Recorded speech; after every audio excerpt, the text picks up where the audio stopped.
സുഹൃത്തുക്കളെ, സഹോദരങ്ങളെ, എല്ലാവർക്കും ന്യൂസ് കേരള TVMലേക്ക് സ്വാഗതം.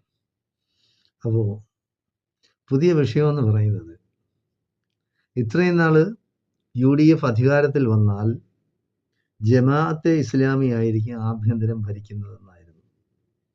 അത് ചീറ്റിപ്പോയി. പല ഭാഗത്തു നിന്നും എതിർപ്പ് വന്നു. ജമാഅത്തെ ഇസ്ലാമി എന്ന് പറയുന്ന സംഘടനയ്ക്ക് നിയമസഭയിൽ ഒരു സീറ്റില്ല. അവരിതുവരെ ഭരണം കൈയാളിയിട്ടില്ല.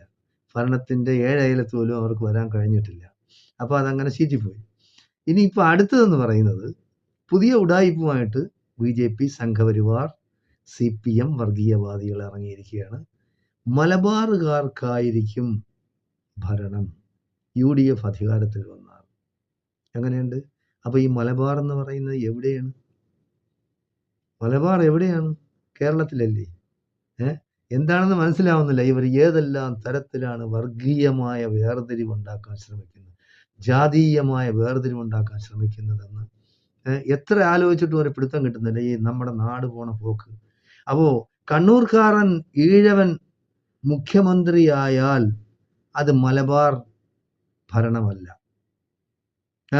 കണ്ണൂർക്കാരൻ ഈഴവൻ മുഖ്യമന്ത്രിയായാൽ അവർ കണ്ണൂർ ഭാഗങ്ങളിലുള്ള ബാക്കിയുള്ള സമുദായ മുസ്ലിങ്ങളല്ലാത്ത സമുദായക്കാർ മന്ത്രിമാരായാൽ അത് മലബാർ ഭരണമല്ല. ചുരുക്കി പറഞ്ഞാൽ മലപ്പുറത്തുകാർ ഒരു 3-4 പേര് മന്ത്രിമാരായാലാണ് ഇവിടെ പ്രശ്നം.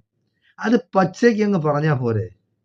മലബാർ എന്ന് പറയുമ്പോൾ കണ്ണൂർ, കാസർഗോഡ്, കോഴിക്കോട്, മലപ്പുറം, വയനാട്, ഈ ഇത്രയും 5, പാലക്കാടും കൂടെ ചേർക്കാം അതിൽ. അപ്പോൾ ഇത്രയും ജില്ലകൾ അതിൽ വരും. എന്താ മലബാറുകാർക്ക് ഭരിച്ചൂടെ? അതേ മുസ്ലിങ്ങൾക്ക് ഇവിടെ മന്ത്രിസ്ഥാനമൊന്നും കൊടുക്കൂലേ? അധികാരത്തിൽ പങ്കാളികളാക്കൂലേ? എന്താണ് അവർ ഉദ്ദേശിക്കുന്നത്?